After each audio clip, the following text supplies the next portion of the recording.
Bueno, yo creo que por respeto a las personas que han sido muy cumplidas, vamos a dar inicio. Muy buenos días a todos. Mi nombre es Carlos Mauricio Moreno y espero que se encuentren sanos en medio de esta nueva realidad. Es un gusto para el apostolado creyente del movimiento Regnum Christi darle la bienvenida y agradecerles muchísimo por acompañarnos en esta charla del día de hoy titulada Dignidad y Misterio de la Sexualidad Humana, que hace parte del ciclo de conferencias sobre el tema de bioética que hemos planeado desde Creyente.co. Creyente es un apostolado del movimiento Regnum Christi que busca llevar conocimiento a diferentes audiencias sobre temas católicos de relevancia, para que, como dice nuestro lema, seamos un cristiano más integral. Este tema de bioética, que se puede prestar para malas justificaciones, es un tema de mucha actualidad y es lo que nos motivó para hacer este ciclo de charlas con una persona que es considerada toda una autoridad en el tema. El padre Gonzalo Miranda, legionario de Cristo, es PhD en bioética, decano de la Facultad de Bioética de la Universidad Pontificia Ateneo Apostolorum de Roma, director del Instituto de Bioética y Derechos Humanos UPRA, miembro de la Junta Directiva de la Federación Internacional de Bioética Personalista, entre otras distinciones. Autor de varios artículos y libros sobre el tema, además de ser un conferencista reconocido a nivel internacional. Esta conferencia la estamos transmitiendo por medio de nuestra página de internet creyente.co y por nuestro canal de YouTube Creyente Integral. Adicionalmente, en la sala de Zoom nos acompañan hoy 12 personas que hemos invitado para que puedan hacer preguntas en directo al Padre Miranda. Sin embargo, las personas que nos acompañan desde nuestra página web o en el canal de YouTube podrán hacer preguntas por medio del chat y nosotros nos encargaremos de hacérselas al Padre. No siendo más, los dejo con el Padre Miranda. Padre Miranda, el público es todo suyo. Muchísimas gracias. Buenos días a todos. Me alegra mucho volverme a encontrar con ustedes en este tipo de encuentro, de reflexión sobre un tema tan importante, tan actual, porque siempre será actual, que es el de la sexualidad humana. Voy a dar unas reflexiones, ofrecer unas reflexiones durante un ratito, no sé cuánto, la verdad, porque a mí me pasa un poco como dicen de los mariachis mexicanos, esos grupos que tocan en las fiestas allá en México, que hay que pagarles, no sé si 10,000 pesos para que empiecen, pero luego hay que pagarles 100,000 para que dejen de tocar. A mí me pasa un poquito lo mismo. Entonces, una vez que me lanzo, espero de todas formas contenerme para que podamos tener un rato amplio para preguntas sobre este tema que, como digo, es tan importante. Le he dado el título, vamos a ver si un momentito, que creo que tengo que hacer una pequeña operación aquí, por favor. Un momentito de paciencia. Aquí estaría.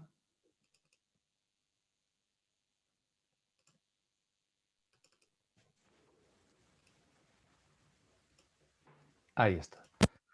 Entonces, le he dado este título, La dignidad y el misterio de la sexualidad humana. La sexualidad humana, una realidad que todos vivimos y que muchas veces se nos presenta como una realidad un poco misteriosa que habría que lograr entender y que debemos tratar de profundizar de manera seria y al mismo tiempo de manera diría, muy positiva. Yo creo que es importante tener en cuenta que efectivamente la sexualidad humana es, vamos a hacer una breve introducción, un fenómeno. Ante todo partimos de ahí. Es una realidad de hecho. Somos sexuados y es un fenómeno que es percibido, yo diría, siempre de alguna manera, no solo por quien sufre algún trauma, por quien vive un momento muy especial, sino en realidad por todos vivimos esta realidad de la sexualidad como un fenómeno que nos afecta, al cual no somos indiferentes. De hecho, podemos ver cómo encontramos enseguida que la sexualidad tiene una riqueza, es una realidad que nos enriquece, es parte importante de nuestra vida, pero al mismo tiempo también notamos que es una riqueza muchas veces problemática. De hecho, muchas veces es difícil manejarla, es difícil orientarla y vemos tantos problemas por ahí en relación con la vivencia de la sexualidad. Yo como sacerdote les puedo decir muchas veces en la confesión, por más que digamos que eso ya no es un problema, que está superado, que hoy vivimos en una sociedad liberada, etcétera. ¿Cuántas veces en la confesión las personas presentan o pecados o situaciones difíciles o conflictos en el matrimonio, en la familia, porque no se logra vivir de modo adecuado, equilibrado, esa realidad que llamamos sexualidad? Hablaba de esta sociedad liberada. Muchos pretenden que efectivamente nosotros vivimos en una sociedad, en una cultura en la cual la sexualidad ya no es problema. Y es interesante ver cómo, por ejemplo, hace unos años un periódico reflejaba una sentencia de un juez por una denuncia que había habido contra una publicidad que quien denunciaba consideraba eh, fal que faltaba el respeto, que faltaba el pudor al orden público, etcétera, y el juez decidió que no había que condenar esa publicidad y lo justificaba diciendo que en realidad hoy día el desnudo femenino, se refería concretamente a eso, ya no crea problemas, no perturba y ni siquiera llama la atención. Yo dije, ah, caray, a mí no me parece que sea así. Yo noto que cada vez más la publicidad, el cine, etcétera, etcétera, usan el sexo, el llamar la atención con el sexo como un recurso importante. Y nosotros sabemos muy bien que los publicistas lo primero que logran hacer es, ¿qué cosa? Es lograr llamar la atención. Si uno hace una publicidad y no logra, ante todo, llamar la atención de quien está viendo la televisión o en la cocina, oyendo la radio o con el carro en la calle, si no llama la atención, no tiene éxito su publicidad. Y los publicistas están usando muchísimo, yo diría cada vez más, el desnudo, el sexo, etcétera, como reclamo para atraer la atención. ¿Por qué? Pues porque lo saben muy bien, que esa es nuestra naturaleza humana, que eso siempre nos atrae, nos llama la curiosidad, etcétera. Y sin embargo, hay algunos que pretenden que eso ya lo hemos superado. No, tenemos que seguir manejándolo, evitando dos tendencias extremas. Por una parte, la tabuización de la sexualidad, el tabú, algo de lo que no se puede hablar, hay que esconderlo. Y por otra parte, la banalización, decir, no, en realidad eso es simplemente un juego, eso no tiene significados humanos, etcétera. Porque entonces reducimos la importancia que tiene en nuestra vida eso que llamamos sexualidad. Y por lo tanto, más bien lo que yo propongo es un esfuerzo, lo haremos ahora, de comprensión profunda de lo que llamamos la antropología de la sexualidad, o sea, los significados de la sexualidad humana para el anthropos, que decían los griegos, para el ser humano, no simplemente como ser vivo, sino como ser que tiene unos significados, que vive unos símbolos, que vive en comunidad, etc. Y por lo tanto, les propongo esas reflexiones. Ante todo, viendo cómo la sexualidad tiene una función o una serie de funciones, pero también tiene para nosotros, seres humanos, unos significados. No es solo función biológica, tienen también unos significados. Ahora bien, creo que es importante que partamos precisamente de la consideración del hecho de la sexualidad y de sus funciones biológicas. El hecho lo constatamos simplemente constatando que nosotros, los seres humanos, como en realidad todos los seres vivos, o no todos, la mayoría de los seres vivos, hay otros que se reproducen de manera asexuada por gemación, etcétera, pero la mayoría de los seres vivos, desde luego de los seres vivos superiores, y entre ellos nosotros los humanos, existimos en dos modalidades, masculina y femenina. Animales, plantas, con el polen masculino que fecunda en la planta femenina y desde luego los animales superiores y desde luego nosotros humanos.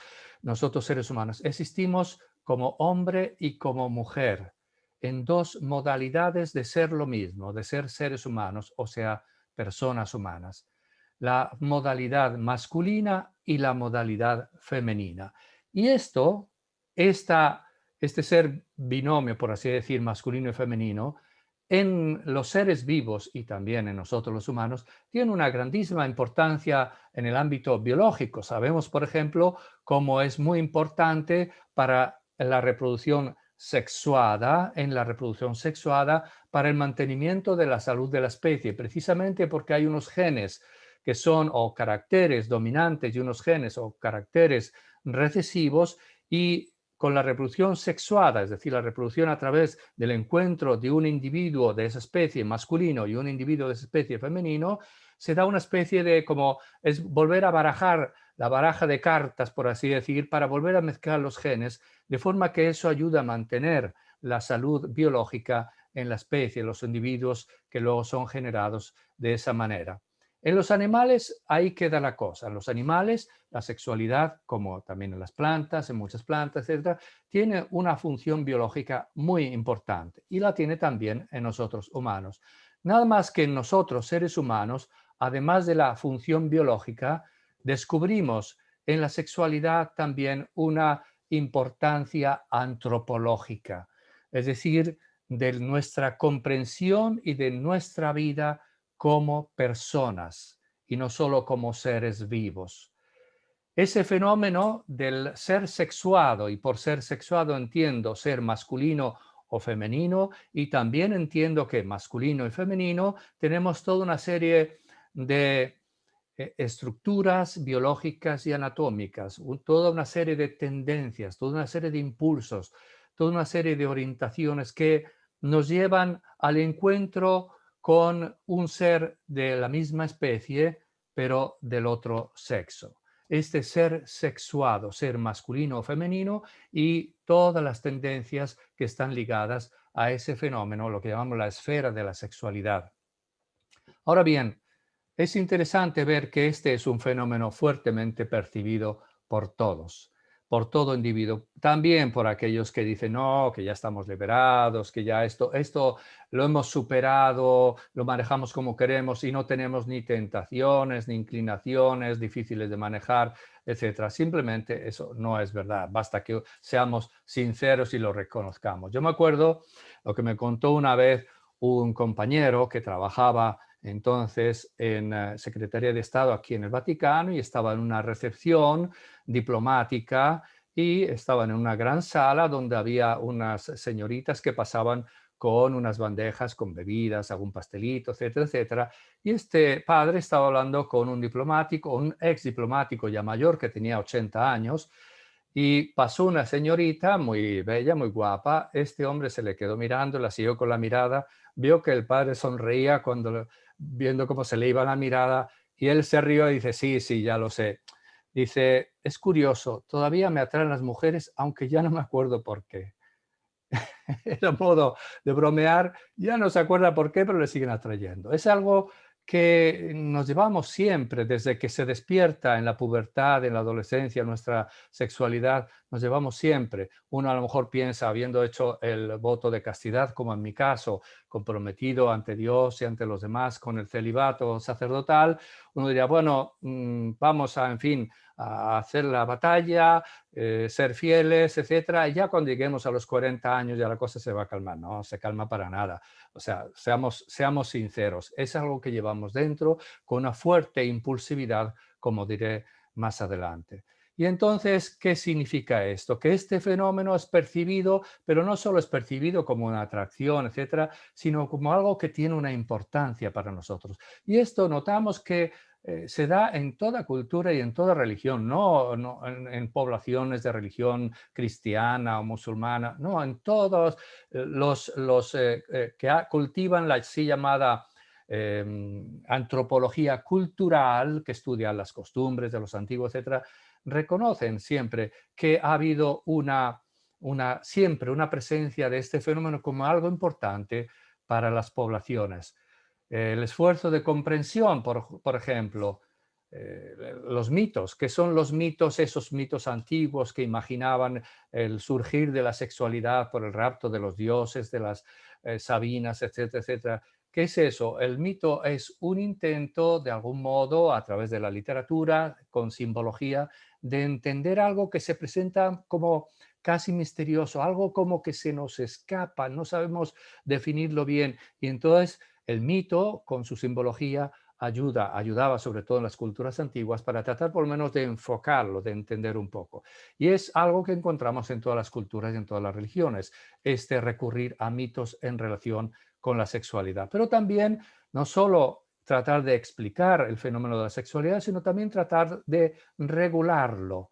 Por eso encontramos también en todas las culturas, en todas las épocas, ritos, normas, la edad en la cual se pueden casar, cómo tiene que hacerse la ceremonia, tiene que ser algo público, reconocido por la sociedad, por la comunidad, por la tribu, etcétera. ¿Por qué? Pues porque siempre el ser humano ha percibido que en esto de la sexualidad estamos hablando de algo muy importante. Entre otras cosas porque se unen él y ella y nace un niño, un nuevo miembro de la tribu, que es una nueva boca que hay que alimentar, pero también nuevas manos, es un miembro de la comunidad. Es como demasiado importante lo que pasa ahí, lo que puede pasar en relación con la sexualidad, como para que simplemente cada uno haga lo que quiera, cuando quiera, con quien quiera, etcétera, etcétera. No, siempre todas las culturas han puesto normas, algunos límites, etcétera, porque es demasiado importante para todos, para toda la comunidad. En todo ello, ¿qué percibimos? Percibimos que hay una intuición, por lo menos, de un significado profundamente humano en eso que llamamos sexualidad, en ese ser masculino o femenino, en ese sentir esa atracción, en esa posibilidad que uniéndonos él y ella, uniéndose él y ella, puedan hacer nuevos miembros de la comunidad. Eso tiene significados profundamente humanos. Por lo tanto, lo que para el animal o la planta es solo una función biológica importante, para nosotros, además de eso, es también algo que tiene profundos significados biológicos. Y creo que es importante que el orden en que he presentado estas dos cosas, función y significado, porque algunos a lo mejor yo creo que a veces teorizan demasiado teóricamente. Algunos teólogos hacen reflexiones bellísimas sobre la sexualidad, que son muy importantes, faltaría más, pero sin partir de la realidad del dato biológico, del fenómeno, que existimos como seres sexuados, como los otros seres vivos, porque eso es muy importante. Desde luego, ahora lo vamos a ver, para la unión de dos personas, pero también para la procreación de nuevas personas. Y por ello es muy importante tener en cuenta ese dato del fenómeno para luego ir a profundizar sin olvidarnos de ello, porque la raíz está ahí, a ir a profundizar los significados humanos antropológicos de la sexualidad. Y en esta reflexión que les propongo sobre los significados antropológicos de la sexualidad, creo que podemos hablar de dos grandes dimensiones de la sexualidad en relación con la persona. Y es lo que yo llamo la dimensión personal y la dimensión interpersonal. Por lo tanto, es importante la sexualidad para la persona en sí, su constitución, su realización como persona, pero es también importante para su realización como persona, pero específicamente en su relación con los demás, como vamos a ver ahora. La sexualidad, lo acabo de recordar, tiene su raíz, por así decir, en nuestro cuerpo. Si fuéramos ángeles, y no lo somos, pero si fuéramos espíritus puros, no tendríamos sexualidad, no seríamos masculino o femenino. Se dice que en el medioevo discutían algunos teólogos sobre el sexo de los ángeles. Bueno, si discutían sobre eso era perder el tiempo. Los ángeles no tienen sexo, no son sexuados. ¿Por qué? Porque no tienen un cuerpo, no tienen corporeidad. Nosotros, sin embargo, sí. Y por lo tanto, el hecho de que seamos masculino y femenino tiene su punto de partida, su anclaje, su raíz en nuestra corporeidad. Ahora bien, la persona es la unidad de un cuerpo y un espíritu. Ahora no me puedo detener a ver por qué decimos que tenemos cuerpo, está bastante claro, aquí toco carne, dentro hay huesos. ¿Por qué decimos que es espíritu? Sería muy largo, pero no soy solo un cuerpo que les está hablando, que hace mover las cuerdas vocales con el aire que viene de los pulmones y transmite unas ondas sonoras. Soy mucho más que ello. Soy yo quien les estoy hablando y estoy hablando a cada uno de ustedes como un tú. Y por lo tanto, esa realidad de nosotros mismos como cuerpo, pero también como espíritu, hay que tenerla en cuenta para entender la dimensión personal de nuestra sexualidad. Es decir, yo no soy un espíritu que tiene un cuerpo, soy un ser espiritual y corporal al mismo tiempo. Y por lo tanto, no es una comprensión correcta la del que dice, bueno, yo como persona no soy sexuado, lo que es sexuado es mi cuerpo. Mi cuerpo, que es biológico, sí, tiene un sexo, yo concretamente soy masculino, otro es femenino, pero yo no, yo estoy por encima de eso. No, no es verdad. Tú no existes sin tu cuerpo en esta vida. Tú eres tu cuerpo también, eres un espíritu y un cuerpo. Y por lo tanto podemos decir que esa realidad de la sexualidad, que es verdad, tiene su raíz en nuestra corporeidad, dado que no somos un espíritu y un cuerpo separados o yuxtapuestos, podemos decir que esa realidad de la sexualidad afecta a toda la persona, que toda la persona es sexuada, no su cuerpo es sexuado y su espíritu va por otro lado, no, toda la persona está connotada, podemos decir, por la realidad que llamamos sexo. Y sabemos cómo esta realidad del sexo la podemos distinguir en varios niveles. Está ante todo el sexo genético, yo soy X e Y, una mujer es Y, Y o Y, Y, no sé cómo le llaman ustedes allá en Colombia. Luego, a partir del sexo genético que se instaura en el momento mismo de la concepción del embrión, perdón, del ovocito por parte del espermatozoide, la constitución del embrión ya es o masculino o femenino genéticamente, y a partir de ahí, en la morfogénesis del embrión y luego del fetito, etcétera, ya se va formando el llamado sexo gonádico, con los ovarios en la mujer, si es un individuo femenino, con los testículos en el hombre, etcétera. Y todas las hormonas, todo eso que corresponde a una realidad masculina o femenina. Luego está el sexo fenotípico, nuestra configuración externa, anatómica, los órganos sexuales, etcétera, etcétera, y otros muchos trazos, como por ejemplo la voz. Es muy interesante, yo lo digo un poco bromeando, pero es muy interesante ver cómo a partir de una cierta edad, justo cuando el muchacho y la muchacha empiezan a despertarse sexualmente en la pubertad, el hombre, el varón, empieza a cambiar la voz, el cambio de voz. De repente se le vuelve una voz ronca. Y yo creo que es muy interesante. Yo creo que es un invento o de la evolución o de Dios, como quieran. Yo creo más bien en un designio del creador inteligente. Es muy interesante ver cómo, yo digo en broma, previó que un día existirían los teléfonos y que hablaríamos con personas que no vemos. Y entonces es muy importante, llamo y dice, buenos días, y oigo la voz de una mujer. Y digo, ah, es una mujer. Entonces voy a comportarme mejor que si fuera mi amigo, etcétera, etcétera. Estoy bromeando. Pero es interesante ver cómo incluso un trazo anatómico y fenotípico, como es el de la configuración de la laringe, etcétera, hace que nos distingamos hombres y mujeres en muchos trazos fenotípicos como ese mismo. Y desde luego, sobre todo eso también va sumándose lo que llamamos el sexo psicológico, la identidad con mi propio ser masculino o femenino, la atracción, la afectividad, etcétera, hacia personas del otro sexo, etcétera. Todo eso va configurando nuestra realidad de ser sexuados. Ahora bien, por ello mismo decíamos, podemos afirmar que toda la persona es sexuada. Me acuerdo una vez dije esto y una persona, un sacerdote que me presentaba, dijo, bueno, eso me parece exagerado porque eso es caer en el pansexualismo. Y le dije, no, vamos a ver, vamos a entendernos bien. En primer lugar, estoy citando una expresión con la que inicia este documento de la Congregación para la Doctrina de la Fe de 1975 llamado Persona Humana, que dice la persona humana, según los datos de la ciencia contemporánea, está de tal manera marcada por la sexualidad que esta es parte principal entre los factores que caracteriza la vida del hombre, la vida de la persona humana.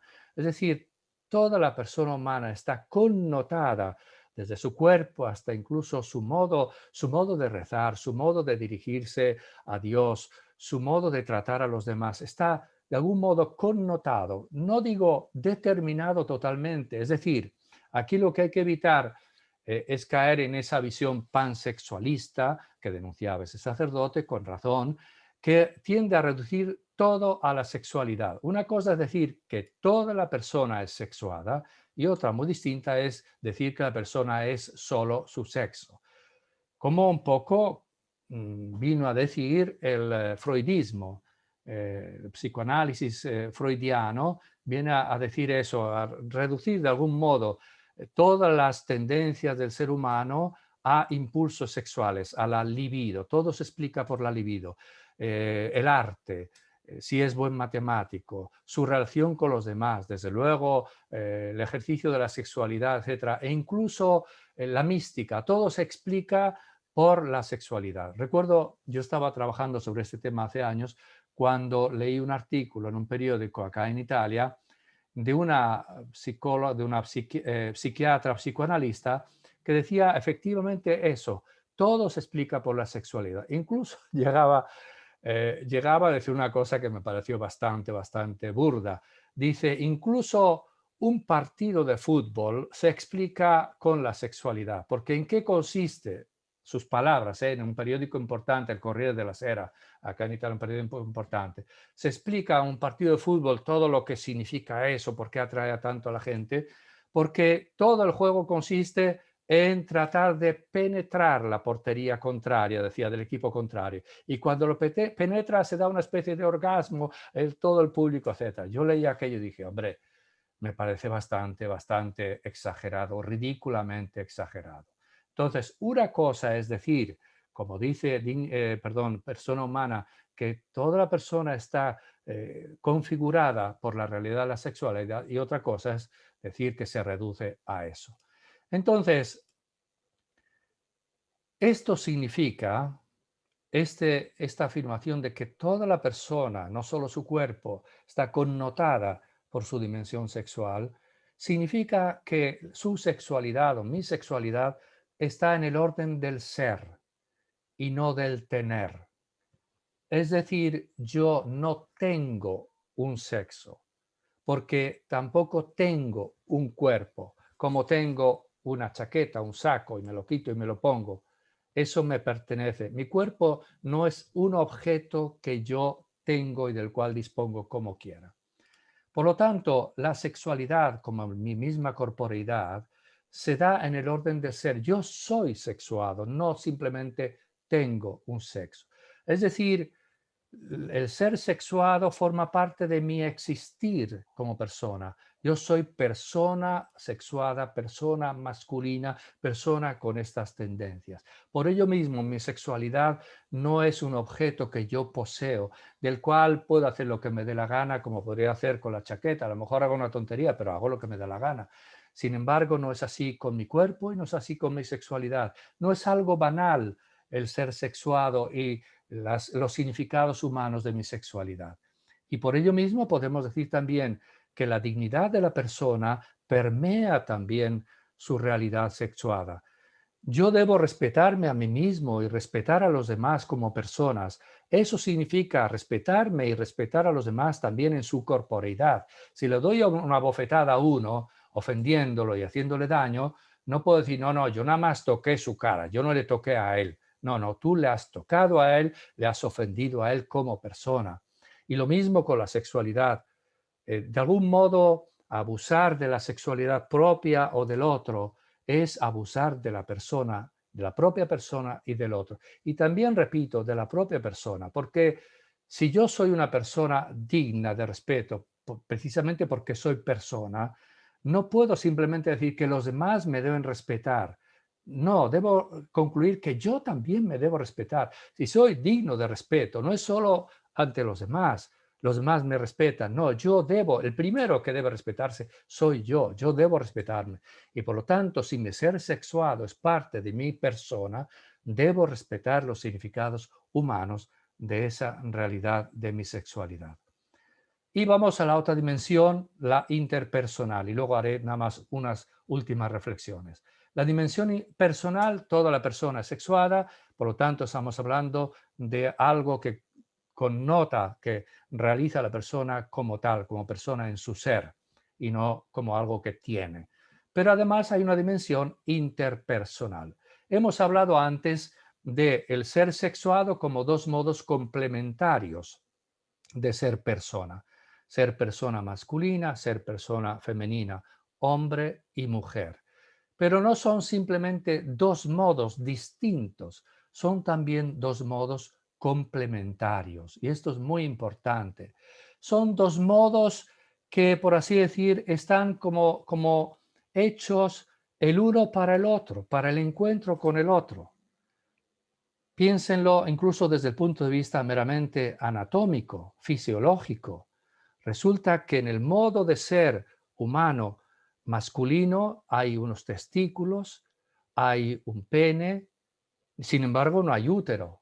Esto se da en cambio en el cuerpo femenino. ¿Y eso por qué? Pues porque son dos realidades distintas desde el punto de vista incluso biológico que están pensadas para el encuentro. Porque si hay un encuentro que llamamos un encuentro sexual entre un hombre y una mujer, puede darse que a través de ese encuentro, a partir de ese encuentro, se dé nada menos que el inicio de una nueva vida. Y esto es grandioso, porque no es simplemente un nuevo individuo de la especie humana, es una nueva persona. Para los que creemos en Dios creador, es un nuevo hijo de Dios destinado a la vida eterna. Es grandísimo eso.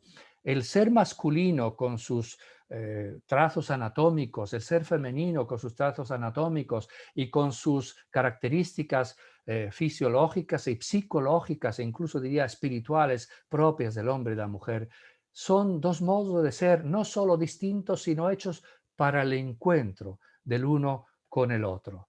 Y por ello mismo, nuestro ser sexuado reverbera en nosotros, resuena en nosotros de manera profunda como una llamada al encuentro y al don con los demás. De algún modo, nuestra sexualidad es como casi algo que nos empuja a salir de nosotros mismos, de nuestro egoísmo, de buscar solo alimentarnos, respirar, vivir nosotros mismos como realidad individual. Nos empuja a interesarnos por el otro. Hay un fenómeno muy interesante que se estudia en psicología de la edad evolutiva. Yo hice un curso acá en la Universidad Gregoriana súper interesante sobre eso, el desarrollo de la psicología del niño primero, del adolescente, etcétera. Y veíamos cómo efectivamente hay un fenómeno interesante que gracias a la sexualidad, que al inicio el niño pues ni le interesa, ni sabe qué es eso, ni siente atracción por el otro sexo, etcétera, pero luego se va despertando y es un mecanismo que le va invitando como a salir del ego de sí mismo, a buscar solo su propia sobrevivencia, su propio interés e interesarse por el otro. Por ejemplo, cuando es un niño pequeño, pues ni le interesa. Ni le interesa el otro modo de ser, en todo caso un poquito de de curiosidad se ve a su hermanito, a su hermanita, pero ni le atrae ni le interesa. Luego empieza a atraerle de manera meramente interesada. Luego, si va madurando afectivamente de manera correcta y no hay algo que le impida madurar de ese modo, llega un momento en el cual él y ella, por ahí por la adolescencia, empiezan a interesarse más del otro, pero ya en cuanto otro. Yo me acuerdo cuando éramos muchachos, pues eso, 10, 12 años, nos encantaba llamar la atención de las niñas. Ellas estaban jugando sus cosas, nosotros a fútbol, pegando patadas a las pelotas o a las piedras, lo que hubiera, y ellas se hacían las desinteresadas y nosotros pasábamos por delante de ellas a ver si les llamábamos su atención y lo mismo hacían ellas. Pero no teníamos ni mucho menos la capacidad de tener una relación así personal con una niña, contarle nuestras cosas, etcétera. Estábamos más bien en grupo, casi en rebaño, nosotros y ellas, interesados por el otro grupo, pero incluso despreciándolo. No, estas niñas no saben nada y ellas, estos nada más saben jugar al fútbol. Pero nos atraía, pero no éramos capaces todavía de identificarnos con el otro, de estar toda una tarde hablando con ella o con él. Me acuerdo, yo era niño cuando yo tenía, que serían 10, 12 años, cuando mi hermana mayor llegó a casa una vez y contó que había estado todo el día anterior, toda la tarde anterior, que era domingo, con un amigo suyo, en fin, que se estaban haciendo muy amigos, tal. Y yo le pregunté, ¿y qué estuvieron haciendo toda la tarde? Y dice, pues estuvimos tomando un café y hablando toda la tarde. Ni siquiera vieron el partido de fútbol, nada. Qué pérdida de tiempo, toda la tarde hablando. Y me dijo, tú eres muy pequeño, tú no sabes de estas cosas. Efectivamente era todavía demasiado pequeño, porque no entendía que pudieran estar un joven y una joven simplemente hablando, compartiendo sus cosas. Luego ya lo entendí yo más adelante y vi que efectivamente uno puede disfrutar mucho simplemente estando con una persona que le suscita afectividad, con la cual se va identificando y con la cual puede compartir sus cosas, hasta llegar a compenetrarse con esta persona, a compartir todas sus cosas, hasta el culmen de esa salida del yo hacia el otro, que es la capacidad de la donación total. Y una donación no solo total en el acto sexual, esponsal, sino incluso capacidad de generar una nueva vida, que es el don más gratuito que se puede hacer, porque todos los demás dones que nosotros podemos hacer a alguien, se lo hacemos precisamente a alguien que ya está ahí. A lo mejor es un niñito pequeño que no nos podrá decir gracias, pero ya está ahí, nos enternece, nos llama la atención, casi casi nos suplica con sus ojitos que la atendamos. En cambio, dos esposos que se unen en un acto de amor esponsal dan la vida a alguien que no vive todavía, que no existe todavía, dan el origen de esa persona. Es el don más gratuito, más total que se puede imaginar. Saltaría esto del lenguaje de la sexualidad porque veo que el tiempo pasa, nada más para hacer una reflexión sobre la realidad ética en relación con nuestra sexualidad. Hemos visto, resumo un poquitito, cómo la sexualidad es un fenómeno y es el punto de partida. Si no partimos de ahí, no vamos a entender nada de lo que es la sexualidad, de sus significados. La función biológica importante de ser masculino y femenino, de todas esas tendencias que tiene el hombre y la mujer. Esa atracción, esa capacidad de unirse al otro y dar una nueva vida, etc. Función biológica, pero nosotros también tiene unos significados profundos antropológicos, es decir, en nuestro percibirnos y nuestro realizarnos como personas humanas. Y hemos visto que esto lo podemos distinguir en dos grandes esferas o dimensiones. La dimensión personal, la persona es sexuada, es un modo de ser persona masculino o femenino, y en su dimensión interpersonal, la sexualidad como una llamada a darse a los demás. Y fíjense que esto es muy importante, no solo para quien vive el matrimonio y la sexualidad dentro del matrimonio, para todos, para mí también. Yo, por vocación de Dios y después de estar casi peleando contra Él para seguir otro camino, cuando vi que ya era su voluntad, dije, Señor, te ofrezco mi sexualidad, pero yo estoy ofreciendo también mi ser sexual masculino como oblación de amor a Él y también para todos los demás, para los cuales me pongo como servidor.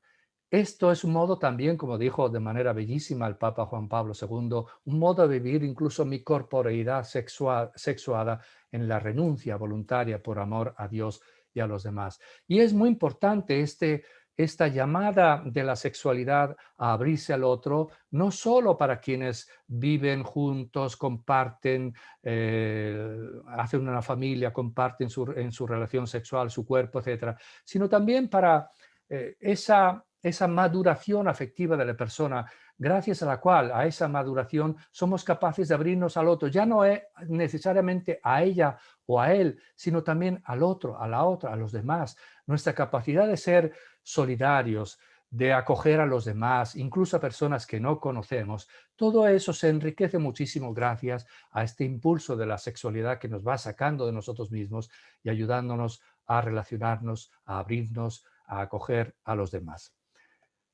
La sexualidad tiene en nuestra experiencia una realidad también de tipo ético. ¿Qué entiendo por ético? Entiendo la experiencia y también la reflexión sobre nuestro obrar bien o mal.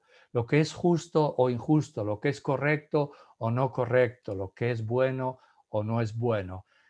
Hacemos una experiencia ética en relación con la sexualidad. Esto es un hecho también. Y en buena parte, ¿por qué? Por lo que algunos han llamado la excedencia sexual. Es decir, la realidad de que nuestra tendencia sexual va mucho más allá de lo que sería necesario simplemente para la realización del fin procreativo de la sexualidad. Es muy interesante ver cómo un perrito, una perrita, viven todo el año tranquilos. No, no tienen ninguna tendencia, no están en periodo de celo, están él y ella y se muerden y juegan y todo lo que sea, sin ningún tipo de atracción, de pasión. Llega el momento del celo, que es justo el momento en el cual ella ovula y por lo tanto hay posibilidad de que se dé un embarazo en la perrita, etcétera. Justo en ese momento los dos sienten esa atracción. Pero realizan lo que tienen que realizar el perrito o la perrita y se acabó hasta la siguiente primavera. En cambio, nosotros seres humanos, en primavera, en verano, en invierno, continuamente, siempre, es algo que es curioso, no tiene etapas, no hay momentos en los cuales simplemente no nos interesa, siempre nos atrae la persona del otro sexo, la belleza, etcétera, instintivamente, naturalmente nos atrae. Y por ello mismo se convierte en algo que puede ser problemático por esa excedencia. Si no logramos vivir nosotros responsablemente nuestra sexualidad, podemos crear muchos problemas, porque además de haber esa excedencia, tenemos una escasa regulación instintiva. En el animal, todo es regulado por el instinto. Los instintos le llevan a copularse, a procrear, reproducirse y se acabó. En nosotros sí hay instintos y muy fuertes, pero hay un amplio margen que no depende del instinto, sino de nuestra razón, de nuestra voluntad, por lo tanto, de nuestra formación, de nuestra conciencia. Y por ello mismo percibimos que si nos dejamos llevar meramente por los instintos, ocasionamos muchos daños a nosotros mismos, a los demás, a la sociedad. Podemos hablar también de la ambivalencia de la unión sexual, la unión esponsal, en la cual es interesante notar que para dar hay que recibir y para recibir hay que dar. Yo puedo dar algo gratuitamente a alguien sin esperar nada a cambio. En la unión sexual del esposo y la esposa, aunque él quisiera solo darse de manera totalmente gratuita, no lo podrá hacer en la unión sexual, en otras cosas sí, pero en la unión sexual no lo podrá hacer si no es también recibiendo un placer, una acogida, un afecto. Y lo mismo ella. Y por ello mismo percibimos, y lo perciben mucho los jóvenes y los esposos, etcétera, que tenemos que ver si vivimos esa relación de manera egoísta o de manera verdaderamente amorosa. Si nos damos nada más para recibir o nos damos por amor, sabiendo que al darnos recibimos, pero no lo hacemos de manera egoísta. Por lo tanto, hay un amplio margen que depende de cómo nosotros comprendemos y vivimos la sexualidad. Y todo ello lo vivimos en la experiencia de la libertad y de la responsabilidad. Soy libre, salvo situaciones patológicas, soy libre y por lo tanto soy responsable de cómo vivo la sexualidad, mi relación con los demás, etc. Y última reflexión que creo es interesante, es una breve reflexión a propósito de esto de la ética de la sexualidad, una reflexión sobre la virtud de la castidad. Y creo que es importante que nos detengamos un momento porque la pobre virtud de la castidad ha sido bastante denigrada. Es como una cenicienta. Recuerdo que había una profesora que decía, yo le digo a mis muchachos que vamos a hablar de la castidad, decían, ¿la castiqué? ¿Qué es eso? ¿Cómo se escribe? ¿Con K o con C? No saben lo que es. Es una virtud, sin embargo, maravillosa si la entendemos bien y si la vivimos bien. Por lo tanto, evitando esa reducción de formación que se ha dado muchas veces, que se da, que identifica castidad con abstenerse de actos sexuales. Yo recuerdo una vez con un grupo de muchachos, ¿qué es la castidad? Dice, no tener relaciones sexuales. Oye, ¿y tus papás cómo te concibieron a ti? Bueno, pues sí, supongo que tuvieron. Entonces, ¿no fueron castos? No, bueno, sí, castos no. A ver, la castidad no coincide con el voto de castidad que hacemos los religiosos, las personas consagradas. No es abstenerse sin más de relaciones sexuales, es mucho más. Y es interesante ver cómo Santo Tomás, cuando en la Suma Teológica analiza la virtud de la castidad, considera una serie de virtudes que son las virtudes cardinales, entre ellas la templanza, justicia, fortaleza, prudencia y templanza, y coloca la castidad como parte de la virtud de la templanza. ¿Y qué es eso de la templanza? La templanza viene del verbo temperare. La palabra templanza viene del verbo temperare. A ver, no sé, perdón, no sé si me he quedado yo medio congelado y por lo tanto vamos a ver si puedo pasar un momentito. Vamos a ver si paso así y les comparto la pantalla. Ahí estamos. Creo que ahora le estoy compartiendo la pantalla, ¿verdad? Decía, la templanza el término viene del verbo latino o latín temperare. Temperare es moderar. Ahora podríamos hablar de la figura del moderador. ¿Qué es un buen moderador? Imaginemos que tenemos un debate o una mesa redonda y yo soy el moderador. Soy buen moderador cuando, si hago que hable solo uno o que hablen todos caóticamente o reprimo a alguno, tú no puedes hablar, cállate. No, un buen moderador, ¿quién es? Es alguien que logra que el conjunto de los que están ahí en ese debate, en esa mesa redonda, puedan expresarse de la mejor manera para el bien de todos los oyentes. Entonces, si hay uno que habla demasiado, el buen moderador tendrá un poco que reprimirlo. Oye, usted ya ha hablado demasiado, ya déjele hablar al otro. Si hay otro, en cambio, que no habla, que es muy tímido y a lo mejor tiene algo que aportar, pues entonces el buen moderador le va a estimular, le va a decir, oiga, ¿usted qué tiene que decirnos sobre esto? Y va a ir logrando que cada uno dé lo mejor de sí mismo. Esto es moderar. Podríamos definirlo así. Es una especie de definición que yo me he inventado. La templanza es la moderación y por lo tanto la castidad, la moderación de las energías y tendencias en el ámbito de la sexualidad con la razón y con la voluntad para el bien íntegro de la persona y de los demás según su propia situación.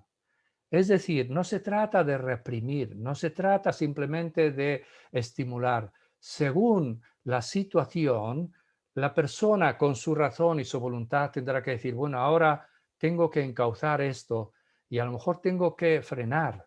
No es el momento ahora o no es esa la persona con la cual yo debo desarrollar una relación afectiva, sexual, etc. Y esto teniendo en cuenta el estado, la condición, la situación en que me encuentro. Yo soy sacerdote.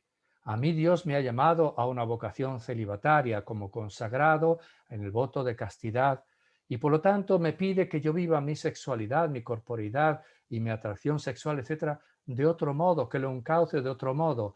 Yo tenía una secretaria cuando estaba en el centro de bioética con la cual me veía prácticamente todos los días. Si yo un día volviera a casa, hubiera vuelto a casa, hubiera sentido que me venían ganas de llamarla por teléfono sin necesidad, nada más para ver cómo estaba, etcétera, un momento, cuidado, cuidado, porque aquí se puede estar generando una afectividad que no corresponde ni a mi estado ni al suyo, porque ella no es mi esposa, ni lo debe ser, ella está casada, tiene unos hijos, etcétera.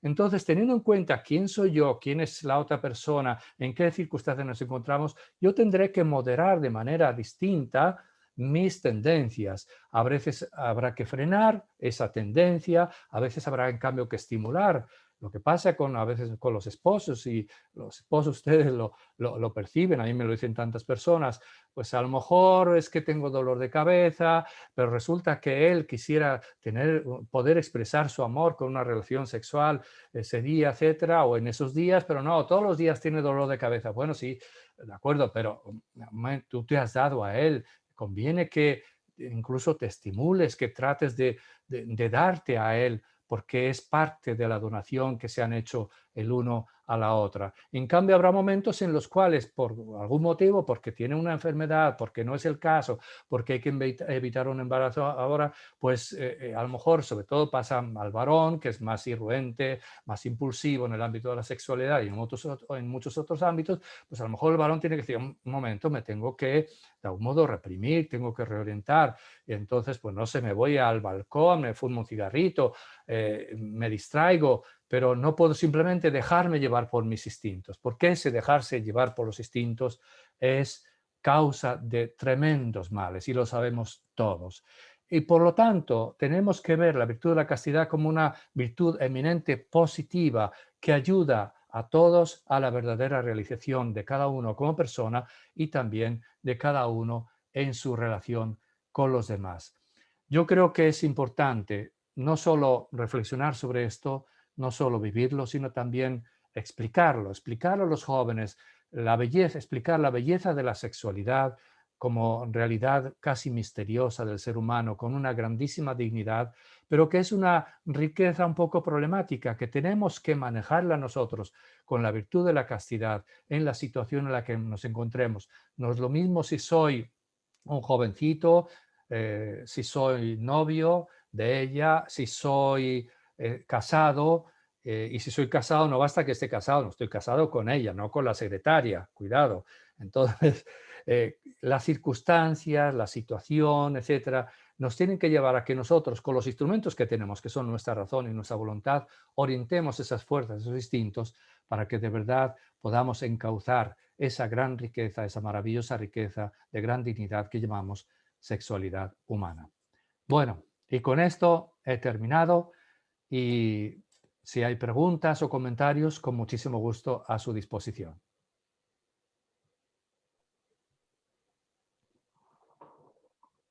Bueno, te saludo con Chao, alegría. hola. Quizás si Pero deja de compartir la pantalla para que la tengamos más grande. así. Se me... Ya, permítame un momentico. No sé si Bueno, usted, padre, como co-host lo puede... No me está Ajá, dejando...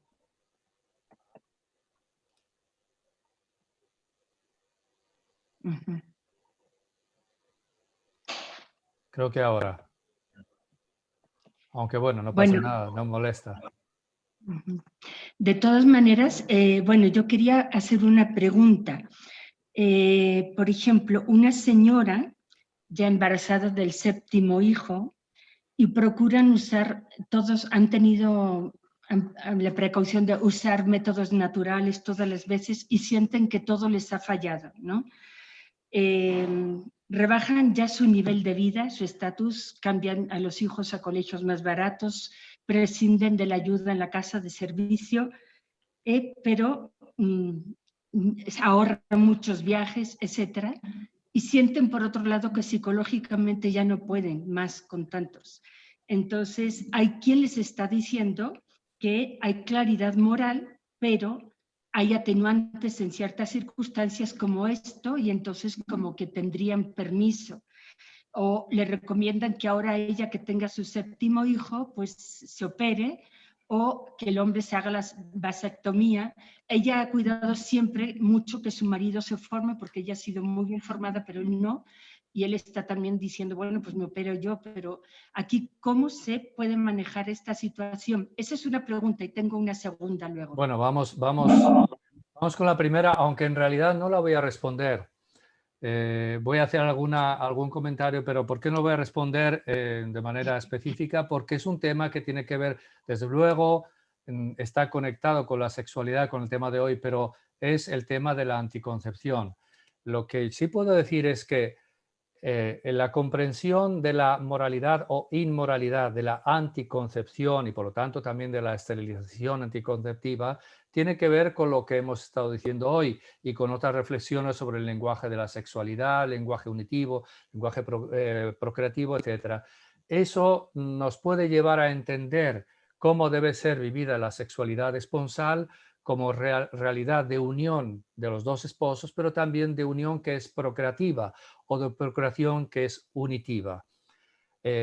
Yo creo que lo que habría que hacer en todo caso sería, a lo mejor aquí con los gerifaltes de Crescente, pensar en una ocasión en la cual hablemos de ese tema específico. Habría que formularlo bien, volver a entender por qué la anticoncepción es un acto moralmente de manera objetiva, no digo subjetivamente, objetivamente desordenado y por lo tanto no debe ser vivida o realizada la anticoncepción y menos aún la esterilización.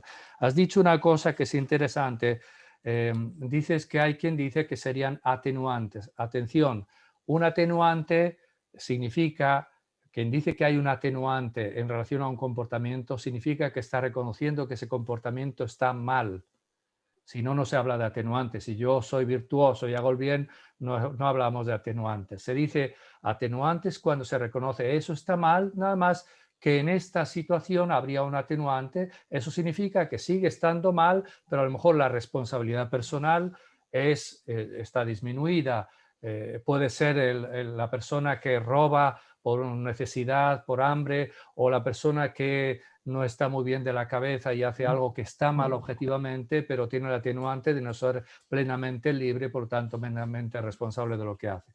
Pero, repito, es un tema que habría que tratar más ampliamente de manera específica. Lo único que podemos decir de lo que hemos dicho hoy es que ayuda, es como la plataforma sobre la cual uno luego puede hacer otras reflexiones para hablar de los significados unitivo y procreativo de la sexualidad y por lo tanto también de la moralidad de la anticoncepción.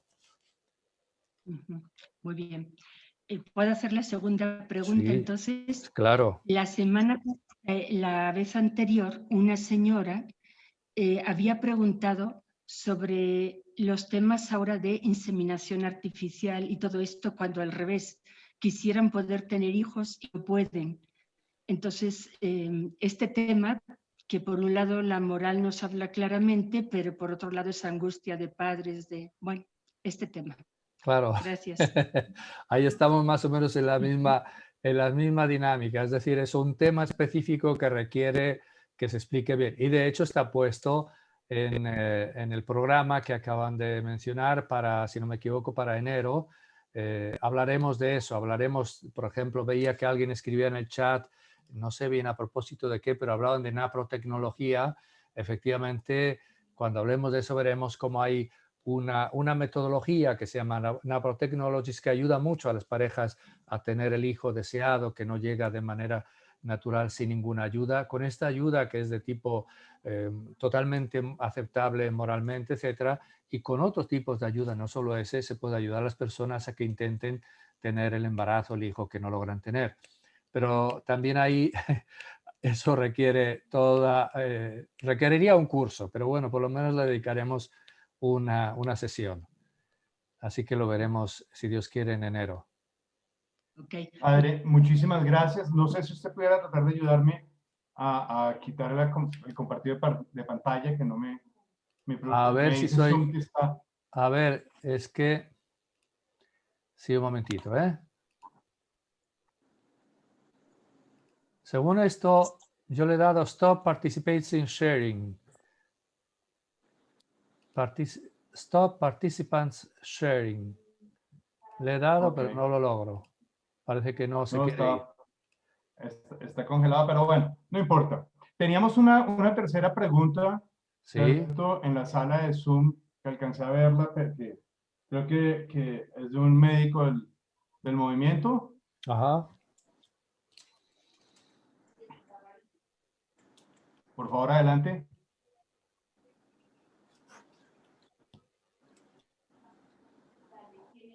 Quizás tiene que activar el micrófono.